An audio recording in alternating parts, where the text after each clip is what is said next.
Hello students. मैं Sangeeta Walia computer faculty सरकारी high smart school ਛੱਤ ਜ਼ਿਲ੍ਹਾ ਸਾਹਿਬਜ਼ਾਦਾ ਅਜੀਤ ਸਿੰਘ ਨਗਰ ਅੱਜ ਇਸ ਵਰਚੁਅਲ ਕਲਾਸਰੂਮ ਦੇ ਵਿੱਚ ਤੁਹਾਨੂੰ ਜਮਾਤ 12ਵੀਂ ਦੇ ਪਾਠ 3 ਕੰਪਿਊਟਰ ਨੈਟਵਰਕ ਦੇ ਵਿੱਚ ਨੈਟਵਰਕ ਸ਼ੇਅਰਿੰਗ ਪ੍ਰੋਟੋਕੋਲ ਉਸ ਦੀਆਂ ਕਿਸਮਾਂ ਤੇ ਨੈਟਵਰਕ ਕੰਪੋਨੈਂਟ ਐਡਰੈਸਸ ਬਾਰੇ ਜਾਣਕਾਰੀ ਦਵਾਂਗੀ। ਸੋ ਸ਼ੁਰੂ ਕਰਦੇ ਹਾਂ ਬੇਟਾ। ਸਭ ਤੋਂ ਪਹਿਲਾਂ ਨੈਟਵਰਕ ਸ਼ੇਅਰਿੰਗ। ਨੈਟਵਰਕ ਸ਼ੇਅਰਿੰਗ ਕੀ ਹੈ ਬੇਟਾ? ਨੈਟਵਰਕ ਸ਼ੇਅਰਿੰਗ ਦੀ ਇਹ ਕੀ ਇੱਕ ਨੈਟਵਰਕ ਦੀ ਵਿਸ਼ੇਸ਼ਤਾ ਹੈ ਜੋ ਯੂਜ਼ਰ ਨੂੰ ਨੈਟਵਰਕ ਰਾਹੀਂ ਡਾਟਾ ਕਿਸੇ ਵੀ ਫਾਰਮ ਦੇ ਵਿੱਚ ਹੋ ਸਕਦਾ ਹੈ, ਫਾਈਲਸ ਦੇ ਰੂਪ ਵਿੱਚ, ਮੈਸੇਜ, ਡਾਕੂਮੈਂਟਸ, ਫੋਲਡਰ, ਠੀਕ ਹੈ, ਕਿਸੇ ਵੀ ਰੂਪ ਵਿੱਚ ਹੋ ਸਕਦਾ ਹੈ, ਉਸ ਨੂੰ ਸੰਚਾਰ ਕਰਨ ਤੇ ਉਸ ਨੂੰ ਐਕਸੈਸ ਕਰਨ ਦੀ ਕੀ ਆਗਿਆ ਦਿੰਦੀ ਹੈ। ਆਪਾਂ ਬੇਟਾ ਅਗਲਾ ਟੌਪਿਕ ਹੈ ਪ੍ਰਿੰਟਰ ਸ਼ੇਅਰਿੰਗ। ਪ੍ਰਿੰਟਰ ਸ਼ੇਅਰਿੰਗ ਵੀ ਕੀ ਹੈ ਬੇਟਾ? ਪ੍ਰਿੰਟਿੰਗ ਸ਼ੇਅਰਿੰਗ ਦੁਆਰਾ ਇੱਕੋ ਨੈਟਵਰਕ ਨਾਲ ਜੁੜੇ ਮਲਟੀਪਲ ਡਿਵਾਈਸਿਸ ਨੂੰ ਇੱਕ ਜਾਂ ਇੱਕ ਤੋਂ ਵੱਧ ਪ੍ਰਿੰਟਰਾਂ ਤੇ ਪ੍ਰਿੰਟ ਕਰਨ ਦੀ ਆਗਿਆ ਦਿੰਦੀ ਹੈ। ਇਹਦਾ ਕੀ ਭਾਵ ਹੈ ਬੇਟਾ? ਅਗਰ ਆਪਾਂ ਪ੍ਰਿੰਟਿੰਗ ਸ਼ੇਅਰਿੰਗ ਆਪਸ਼ਨ ਯੂਜ਼ ਕਰਦੇ ਹਾਂ ਤਾਂ ਪ੍ਰਿੰਟਰ ਦੇ ਨਾਲ ਕੀ ਬਹੁਤ ਸਾਰੇ ਡਿਵਾਈਸਿਸ ਜੁੜੇ, ਕਿਸੇ ਵੀ ਡਿਵਾਈਸ ਤੋਂ ਕੀ ਆਪਾਂ ਪ੍ਰਿੰਟ ਦੀ ਕਮਾਂਡ ਦਿੰਨੇ ਆ, ਤਾਂ ਅਗਰ ਆਪਣਾ ਪ੍ਰਿੰਟਿੰਗ ਸ਼ੇਅਰਿੰਗ ਦੇ ਵਿੱਚ ਹੈ ਤਾਂ ਕਿਸੇ ਵੀ ਡਿਵਾਈਸ ਤੋਂ ਕੀ ਆਪਾਂ ਪ੍ਰਿੰਟ ਦੀ ਕਮਾਂਡ ਦੇ ਕੇ ਪ੍ਰਿੰਟ ਕਰ ਸਕਦੇ ਹਾਂ। अगला बेटा अपना नेक्स्ट टॉपिक है प्रोटोकॉल। प्रोटोकॉल की है बेटा कंप्यूटर नैटवर्क विच सूचनावां नूं सही ढंग नाल भेजण ते प्राप्त करने लिए कुछ नियम या रूल्स बनाए जाते बेटा। उन्हां नियमां नूं की प्रोटोकॉल कहा जाता है। एक ही करते हैं बेटा, किसी नैटवर्क नाल जुड़े डिवाइसेस आपस विच मतलब डाटा किस तरह ਤੇ ਕਿਸ ਫਾਰਮੈਟ ਵਿੱਚ ਟ੍ਰਾਂਸਫਰ ਕਰਨਗੇ ਅਤੇ ਡਾਟਾ ਪ੍ਰਾਪਤ ਹੋਣ ਤੋਂ ਬਾਅਦ ਕੀ ਹੋਵੇਗਾ, ਇਹ ਸਭ ਕੁਝ ਕੌਣ ਨਿਰਧਾਰਿਤ ਕਰਦਾ ਹੈ? ਪ੍ਰੋਟੋਕੋਲ ਹੀ ਨਿਰਧਾਰਿਤ ਕਰਦਾ। ਪ੍ਰੋਟੋਕੋਲ ਬੇਟਾ ਅੱਗੇ ਕਈ ਤਰ੍ਹਾਂ ਦੇ ਹਨ। ਸਭ ਤੋਂ ਪਹਿਲਾ ਹੈ TCP IP। TCP IP ਦਾ ਪੂਰਾ ਨਾਮ ਹੈ ਟ੍ਰਾਂਸਫਰ ਕੰਟਰੋਲ ਪ੍ਰੋਟੋਕੋਲ। ਇਹ ਕੀ ਕਰਦਾ ਬੇਟਾ? TCP IP प्रोटोकॉल की करता है? इंटरनेट उत्ते संचार करने ਲਈ ਵਰਤੇ ਜਾਂਦੇ ਲੇਅਰ ਪ੍ਰੋਟੋਕੋਲ ਦਾ ਕੀ ਇੱਕ ਸਮੂਹ ਹੈ। ਇਸ ਸੰਚਾਰ ਮਾਡਲ ਦਾ ਕਲਾਇੰਟ ਸਰਵਰ ਮਾਡਲ ਹੁੰਦਾ ਹੈ, ਠੀਕ ਹੈ। ਉਹ ਕੰਪਿਊਟਰ ਜੋ ਵੀ ਆਪਾਂ ਕੋਈ ਵੀ ਰਿਕੁਐਸਟ ਭੇਜਦਾ ਜਾਂ ਕੋਈ ਵੀ ਇਨਫੋਰਮੇਸ਼ਨ ਭੇਜਦਾ ਉਸ ਨੂੰ ਕੀ ਕਲਾਇੰਟ ਕਿਹਾ ਜਾਂਦਾ ਹੈ, ਅਤੇ ਉਹ ਕੰਪਿਊਟਰ ਜਿਸ ਨੂੰ ਇਹ ਰਿਕੁਐਸਟ ਭੇਜੀ ਜਾਂਦੀ ਹੈ ਉਸ ਨੂੰ ਸਰਵਰ ਕਿਹਾ ਜਾਂਦਾ ਹੈ। TCP IP ਦੇ ਵਿੱਚ ਬੇਟਾ 4 ਲੇਅਰ ਹੁੰਦੀ ਹੈ जो आप OSI मॉडल विच भी पढ़ चुके हैं। Application layer, transport layer, network layer ते डाटा लिंक लेयर, ये बेटा TCP IP दे अंडर ही आंदियां हैं, ठीक है। अगला अपना प्रोटोकॉल दी किस्म है FTP। FTP ਦਾ ਪੂਰਾ ਨਾਮ ਕੀ ਹੈ ਬੇਟਾ? File transfer protocol. ਇਸ ਨੂੰ ਇੱਕ ਕੰਪਿਊਟਰ ਤੋਂ ਦੂਜੇ ਕੰਪਿਊਟਰ ਜਾਂ ਕਿਸੇ ਇੱਕ ਨੈਟਵਰਕ ਤੇ ਵੱਡੀਆਂ ਫਾਈਲਾਂ ਨੂੰ ਟ੍ਰਾਂਸਫਰ ਕਰਨ ਲਈ ਵਰਤਿਆ ਜਾਂਦਾ ਹੈ। ਜਿਹੜੇ ਪ੍ਰੋਟੋਕੋਲ ਇਸ ਰਿਕੁਐਸਟ ਨੂੰ ਹੈਂਡਲ ਕਰਦੇ ਆ ਉਹਨਾਂ ਨੂੰ ਆਪਾਂ ਫਾਈਲ ਟ੍ਰਾਂਸਫਰ ਪ੍ਰੋਟੋਕੋਲ कहने हाँ। अगला बेटा अपना टॉपिक है पॉइंट टू पॉइंट प्रोटोकॉल, ठीक। इसनु ट्रिपल PPV कहा, PPPV कहा जाता है। ये प्रोटोकॉल की करते बेटा सीरीज कनैक्शन जिवें कि टैलीफोन लाइना, ठीक है।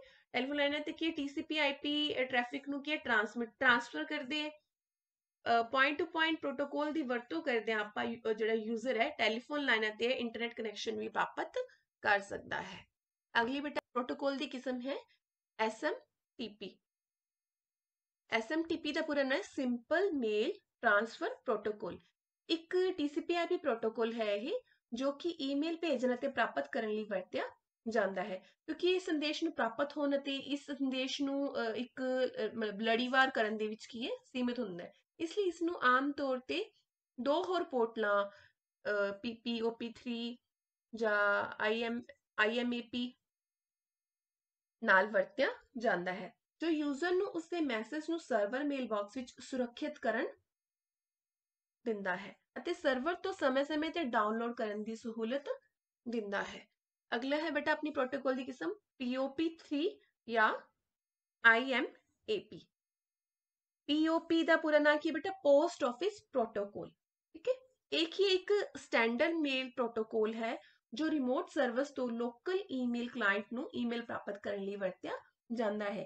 ਪੀਓਪੀ ਤੋਂ ਆਪਾਂ ਨੂੰ ਕੀ ਕਰਦਾ ਬੇਟਾ, ਲੋਕਲ ਕੰਪਿਊਟਰ ਤੇ ਈਮੇਲ ਮੈਸੇਜ ਡਾਊਨਲੋਡ ਕਰਨ ਵਿੱਚ ਅਤੇ ਜਦੋਂ ਤੁਸੀਂ ਆਪਾਂ ਮਤਲਬ ਆਨਲਾਈਨ ਆਫਲਾਈਨ ਹੁੰਨੇ ਆ ਤਾਂ ਵੀ ਕੀ ਆਪਾਂ ਮੇਲ ਨੂੰ ਜੋ ਵੀ ਮੇਲ ਆਪਣੀ ਆਈਆਂ ਹੋਈਆਂ ਉਹਨਾਂ ਨੂੰ ਪੜਨ ਦੀ ਆਗਿਆ ਦਿੰਦਾ ਹੈ। ਠੀਕ ਹੈ। ਅੱਗੇ ਹੈ ਬੇਟਾ ਆਈਐਮਏਪੀ। ਇਹ ਕੀ ਕਰਦਾ ਹੈ, ਇੱਕ ਸਥਾਨਕ ਕਲਾਇੰਟ ਤੋਂ ਕੀ ਹੈ ਰਿਮੋਟ ਵੈਬ ਸਰਵਰ ਤੇ ਈਮੇਲ ਐਕਸੈਸ ਕਰਨ ਲਈ ਵਰਤਿਆ ਜਾਣ ਵਾਲਾ ਇੱਕ ਮੇਲ ਪ੍ਰੋਟੋਕੋਲ ਹੈ। ਠੀਕ ਹੈ। ਜਿਹੜਾ ਪੀਓਪੀ ਪ੍ਰੋਟੋਕੋਲ ਤੋਂ ਆਪਣੀ ਮੇਲ ਸਿਰਫ ਇੱਕ ਐਪਲੀਕੇਸ਼ਨ ਤੋਂ ਐਕਸੈਸ ਕਰਨ ਦੀ ਸਹੂਲਤ ਦਿੰਦਾ ਹੈ, ਪਰ ਆਈਐਮਏਪੀ ਕੀ ਕਰਦਾ ਹੈ, ਬਹੁਤ ਸਾਰੇ ਕਲਾਇੰਟਾਂ ਰਾਹੀਂ ਇੱਕੋ ਸਮੇਂ ਤੇ ਕੋਈ ਵੀ ਮੇਲ ਐਕਸੈਸ ਕਰਨ ਦੀ ਸਹੂਲਤ ਦਿੰਦਾ ਹੈ। ਅਗਲੀ ਬੇਟਾ ਪ੍ਰੋਟੋਕੋਲ ਦੀ ਕਿਸਮ ਹੈ ਆਪਣੀ HTTP। HTTP ਦਾ ਪੂਰਾ ਨਾਮ ਹੈ ਬੇਟਾ ਹਾਈਪਰ ਟੈਕਸਟ ਟ੍ਰਾਂਸਫਰ ਪ੍ਰੋਟੋਕੋਲ। ਇਹ ਪ੍ਰੋਟੋਕੋਲ ਕੀ ਕਰਦਾ ਹੈ ਬੇਟਾ, ਕਲਾਇੰਟ ਤੇ ਸਰਵਰ ਵਿਚਕਾਰ ਕਨੈਕਸ਼ਨ ਨੂੰ ਸਥਾਪਿਤ ਕਰਦਾ ਹੈ। ਠੀਕ ਹੈ। ਅਤੇ ਵਰਲਡ ਵਾਈਡ ਵੈਬ ਤੇ ਦਸਤਾਵੇਜ਼ ਦੀ ਅਦਲਾ ਬਦਲੀ ਕਰਨ ਦੇ ਕੰਮ ਆਉਂਦਾ ਹੈ। ਅਸੀਂ ਬੇਟਾ ਆਪਣੀ ਵੈਬ ਬਰਾਊਜ਼ਰ ਵਿੱਚ ਕਿਸੇ ਵੀ ਵੈਬਸਾਈਟ ਨੂੰ HTTP ਪ੍ਰੋਟੋਕੋਲ ਦੇ ਜ਼ਰੀਏ ਹੀ ਐਕਸੈਸ ਕਰ ਸਕਦੇ ਹਾਂ। ਅਗਲੇ ਬੇਟਾ ਆਪਣਾ ਟੌਪਿਕ ਹੈ ਨੈਟਵਰਕ ਕੰਪੋਨੈਂਟ ਐਡਰੈਸ। ਠੀਕ ਹੈ। ਇਹ ਬੇਟਾ ਕਈ ਤਰ੍ਹਾਂ ਦੇ ਨੇ। ਪਹਿਲਾ ਹੈ ਮੈਕ ਐਡਰੈਸ। ਮੈਕ ਐਡਰੈਸ ਦਾ ਪੂਰਾ ਨਾਮ ਕੀ ਹੈ ਬੇਟਾ, ਮੀਡੀਆ ਐਕਸੈਸ ਕੰਟਰੋਲ ਐਡਰੈਸ। ਠੀਕ ਹੈ। ਇਹਦੇ ਵਿੱਚ ਕੀ ਹੁੰਦਾ ਬੇਟਾ, ਇਹ ਕਿਸੇ ਖਾਸ ਵਰਗ ਜਾਂ ਕੰਪਨੀ ਦੇ ਕੰਪਿਊਟਰ ਨਾਲ ਸੰਬੰਧਿਤ ਨਹੀਂ ਹੁੰਦਾ। ਠੀਕ ਹੈ। ਮੈਕ ਐਡਰੈਸ ਕੀ ਇੱਕ ਹਾਰਡਵੇਅਰ ਆਇਡੈਂਟੀਫਿਕੇਸ਼ਨ ਨੰਬਰ ਹੁੰਦਾ ਹੈ। ਠੀਕ ਹੈ। ਜਿਵੇਂ ਕਿ ਚਿੱਤਰ ਵਿੱਚ ਦਿਖਾਇਆ ਗਿਆ ਹੈ, ਜੋ ਇੱਕ ਨੈਟਵਰਕ ਦੇ ਹਰੇਕ ਡਿਵਾਈਸ ਦੀ ਵਿਲੱਖਣ ਪਹਿਚਾਣ ਕਰਦਾ ਹੈ। ਮੈਕ ਐਡਰੈਸ ਹਰੇਕ ਨੈਟਵਰਕ ਕਾਰਡ ਜਾਂ ਵਾਈਫਾਈ ਕਾਰਡ ਵਿੱਚ ਹਾਰਡਵੇਅਰ ਮੈਨੂਫੈਕਚਰਰ ਵੱਲੋਂ ਅਸਾਈਨ ਕੀਤਾ ਜਾਂਦਾ ਹੈ। ਠੀਕ ਹੈ। ਇਸ ਲਈ ਸਾਨੂੰ ਕੀ ਆਪਾਂ ਇਸ ਨੂੰ ਬਦਲ ਵੀ ਨਹੀਂ ਸਕਦੇ, ਆਲਰੇਡੀ ਹੁੰਦਾ ਹੈ ਬੇਟਾ। ਠੀਕ ਹੈ। ਇਸ ਨੂੰ ਯਾਦ ਕਰਨ ਦੀ ਜ਼ਰੂਰਤ ਵੀ ਨਹੀਂ ਪੈਂਦੀ ਕਿਉਂਕਿ ਇਹ ਥੋੜੇ ਕੰਪਲਿਕੇਟਡ ਹੁੰਦੇ ਆ ਕਿ ਨੁਮੈਰਿਕ ਔਰ ਅਲਫਾਨੁਮੈਰਿਕ ਦੋਨੋਂ ਹੁੰਦੇ ਆ, ਕਿਉਂਕਿ ਇਹ ਜ਼ਿਆਦਾਤਰ ਕੀ ਨੈਟਵਰਕ ਰਾਹੀਂ ਆਪਣੇ ਆਪ ਕੀ ਅਸਾਈਨ ਕੀਤਾ ਜਾਂਦਾ ਹੈ ਤੇ ਪਛਾਣਿਆ ਜਾਂਦਾ ਹੈ। ਅਗਲਾ ਹੈ ਬੇਟਾ ਆਈਪੀ ਐਡਰੈਸ। ਆਈਪੀ ਐਡਰੈਸ ਨੂੰ ਇੰਟਰਨੈਟ ਪ੍ਰੋਟੋਕੋਲ ਐਡਰੈਸ ਜਾਂ ਯੂਨੀਕ ਆਈਪੀ ਐਡਰੈਸ ਵੀ ਕਿਹਾ ਜਾਂਦਾ ਹੈ। ਇੰਟਰਨੈਟ ਦੇ ਉੱਤੇ ਕੀ ਹੈ ਬੇਟਾ, ਹਰੇਕ ਮਸ਼ੀਨ ਨੂੰ ਕੀ ਇੱਕ ਯੂਨੀਕ ਨੰਬਰ ਦਿੱਤਾ ਜਾਂਦਾ ਹੈ, ਇਸ ਨੂੰ ਆਈਪੀ ਐਡਰੈਸ ਕਿਹਾ ਜਾਂਦਾ ਹੈ। ਠੀਕ ਹੈ। ਆਪਣੀ ਮਸ਼ੀਨ ਦੇ ਆਈਪੀ ਐਡਰੈਸ ਤੋਂ ਬਿਨਾ ਅਸੀਂ ਦੂਸਰੀ ਡਿਵਾਈਸਿਸ ਯੂਜ਼ਰ ਜਾਂ ਕੰਪਿਊਟਰਾਂ ਦੇ ਨਾਲ ਇੰਟਰਨੈਟ ਤੇ ਸੰਚਾਰ ਨਹੀਂ ਕਰ ਸਕਦੇ। ਅਸੀਂ ਆਪਣੇ ਆਈਪੀ ਐਡਰੈਸ ਨੂੰ ਉਸੇ ਤਰ੍ਹਾਂ ਵੇਖਦੇ ਹਾਂ ਜਿਵੇਂ ਕਿ ਆਪਾਂ ਟੈਲੀਫੋਨ ਦਾ ਆਪਣਾ ਨੰਬਰ ਹੁੰਦਾ ਨਾ, ਉਹ ਯੂਨੀਕ ਹੁੰਦਾ ਸਭ ਦਾ। ਠੀਕ ਹੈ। ਸੇਮ ਉਸੇ ਤਰ੍ਹਾਂ ਆਈਪੀ ਐਡਰੈਸ ਵੀ ਇਸ ਤਰ੍ਹਾਂ ਹੁੰਦਾ ਹੈ। ਆਈਪੀ ਐਡਰੈਸ ਵਿੱਚ ਕੀ ਹੈ ਬੇਟਾ, 4 ਨੰਬਰ ਹੁੰਦੇ, ਜਿਵੇਂ ਕਿ ਦੇਖੋ 192.168.11। ਇਹ ਬੇਟਾ ਆਈਪੀ ਐਡਰੈਸ ਕਿਹੜਾ ਹੈ, ਇਹ 0 ਤੋਂ 255 ਤੱਕ ਕੋਈ ਵੀ ਨੰਬਰ ਦਾ ਹੋ ਸਕਦਾ ਹੈ। ਠੀਕ ਹੈ। ਮੈਨੂੰ ਆਸ ਹੈ ਬੇਟਾ ਤੁਹਾਨੂੰ ਮੇਰਾ ਇਹ ਟੌਪਿਕ ਵਧੀਆ ਲੱਗਿਆ ਹੋਵੇਗਾ। ਧੰਨਵਾਦ।